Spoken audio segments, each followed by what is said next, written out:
Your ZV-e10 footage can be world class, but if you aren't a skilled editor, then your film is still gonna end up looking like trash. In this video, I'm gonna break down the 3 must-have editing tips for working with ZV-e10 footage so that you can make the most out of your footage from this camera. And the last tip is something I wish I'd known years sooner, and really only takes a few seconds to do, so make sure you stick around to the end of the video for that. Of course, shooting good footage is the first step in editing a great film, but we'll skip over that for now so that we can get right to the editing tips. But if you're struggling to shoot the kind of footage that you see in theaters on your ZV-e10, you should really check out the behind the scenes feature that we made to our film shot on the ZV-e10. Our mission with the film was to prove once and for all that you don't need expensive cameras or equipment to make professional cinematic films. So you can check out that BTS feature linked in the description of this video if you want to learn more. The first tip for editing cinematic films with your ZV-e10 footage is to pay attention to your sound design. When people first get into filmmaking, usually they're so focused on the visual aspects of their film that they forget about the other half of making a great film, which is great sound design.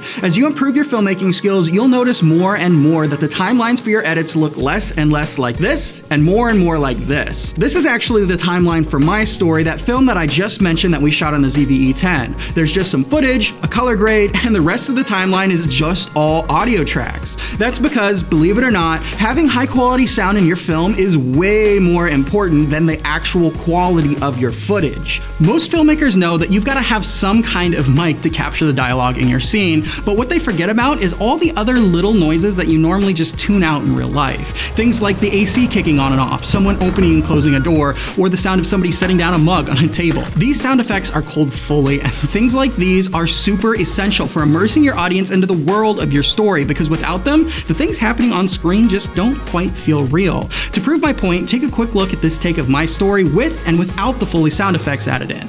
You're acting crazy! I'm acting crazy. Tony is the kind of man every woman dreams about. Who's Tony, Liz? Who are you cheating on me with this time? Mike Ford! You have to trust me. Trust you. You're constantly coming up with new guys to replace me, and I'm just supposed to trust you. You're acting crazy. I'm acting crazy. Tony is the kind of man every woman dreams about. Who's Tony, Liz? Who are you cheating on me with this time? Mike Ford! You have to trust me. Trust you. You're constantly coming up with new guys to replace me, and I'm just supposed to trust you. You'll want to record as many of these sounds as possible on set while you're shooting the film. Essentially, you'll want to make sure that everything that can be heard in the room with the actors can also be heard on screen while watching the final film. But more likely than not, you're gonna end up at your computer in the middle of editing to find that you've missed a sound or two. For example, when editing my story, I found that I didn't actually have a clean recording of the water running out of the faucet when Trick was filling up the tea kettle. So for this, you'll have to record your own sounds. Right now, I'm in the break area at our studio where I'm gonna take a quick take of the water running in the sink. You can use a microphone for this, but usually you can also just get away with using the microphone built into your camera. So you just wanna make sure that you're in a quiet room and you can get your mic reasonably close to what you're shooting. What's this? What? Don't play dumb with me. Another option for coming up with Foley and sound effects is to use a stock website like Envato Elements. Envato Elements is my personal preference because with their subscription, you get so much useful stuff like sound effects, music, motion graphics templates, stock photo and video, and a ton more. But for sound effects, it's usually a lot easier to just jump into Envato, go to sound effects, and search for whatever you need than it is to actually shoot something yourself. Immediately, you get tons of options to choose from that you can download and put into your film.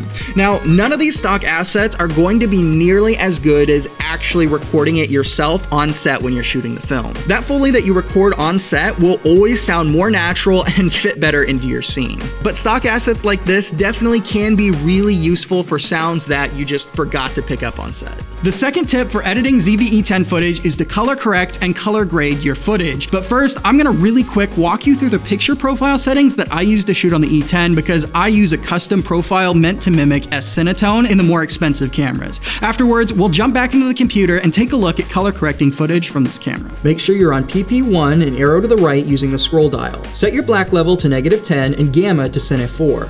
Select black gamma and set your range to wide and level to -1, then hit menu. Make sure your mode is set at manual and then hit manual set and make sure the point is at 95% and slope is at 0. Hit menu twice and then set color mode to Pro, saturation to -2, and color phase to 0. Select color depth and set R to +3, G to +1, B to -1, C to -1, M to -1, and Y to +1.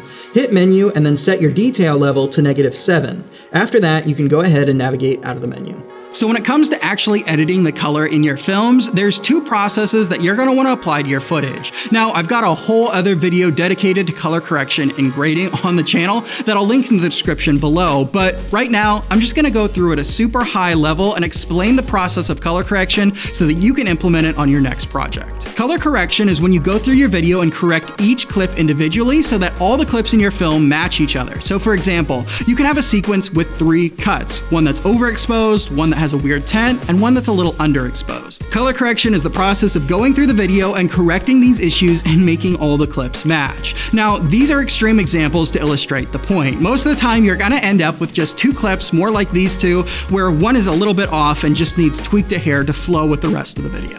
I usually break down color correction into 3 steps for beginners to make things as simple as possible. The first thing you're gonna do is go through every shot and make them all the same brightness. For some shots, you'll have to raise the brightness, which you'll do with the exposure slider, and for some shots, you'll have to lower the brightness of the image, which you'll do by reducing the whites. Next, step 2 is to go back through your footage and adjust the shadows. Generally, when you increase your exposure, it ends up washing out all of the shadows. So to compensate for this, you'll just wanna go through and bring your shadows down just a little bit, just so things don't look washed out. This won't always be necessary for every shot, but you'll just want to go through the footage and just be mindful that things aren't getting washed out.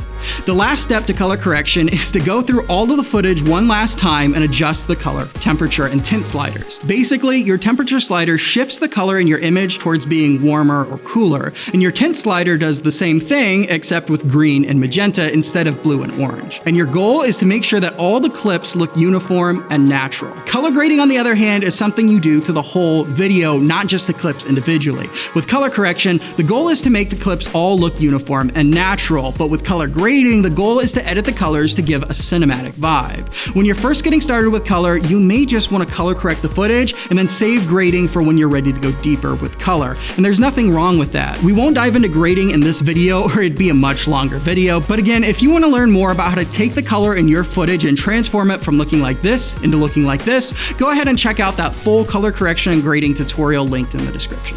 Alright, the last tip I've got for you in this video is something really easy that it only takes a second to do, and that's to add aspect ratios to your videos. Aspect ratios can be kind of complex, so to keep it simple for this video, basically your aspect ratio refers to the black bars at the top and bottom of the screen in Hollywood movies. Take a look at this shot without aspect ratio bars, and then again with aspect ratio bars. See how much more cinematic it makes this shot look? Adding these are going to be similar in any editing software, but I'm just going to show you how to do it in Premiere because that's what I use to edit my films. When you go to create a new sequence to edit in, instead of making a timeline that's 1920 by 1080 like you normally would, you just make the composition 1920 by 800. Then when you import the footage, you'll see it crops the top and bottom off the image. You can adjust the position as needed to frame the shot, but essentially that's what I do for all of my films, including my story that I shot on the ZV-e10. Something that can be really helpful if you know you're going to do this in editing is to use an external monitor during the shoot that can actually display aspect ratio bars on screen while you're shooting. This just makes it easier to frame up your shot in camera so that you don't lose any important information when you crop that top and bottom off your image. Personally, for the ZV-e10, I like to use the Portkeys 2 external monitor that only costs about $100. This is the monitor that I used when I was shooting my story.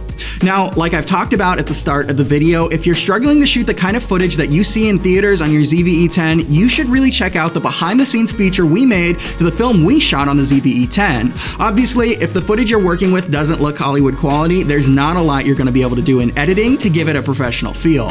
In that BTS feature, we go over the lights we used in the film and how we lit and shot the film to give it that cinematic edge we all want for our projects. We also dive into the challenges we faced shooting a film on this camera and how we overcame those obstacles to make the best end product that we could. If this sounds interesting to you, you can watch the behind-the-scenes feature along with the film itself by clicking the link in the description of this video.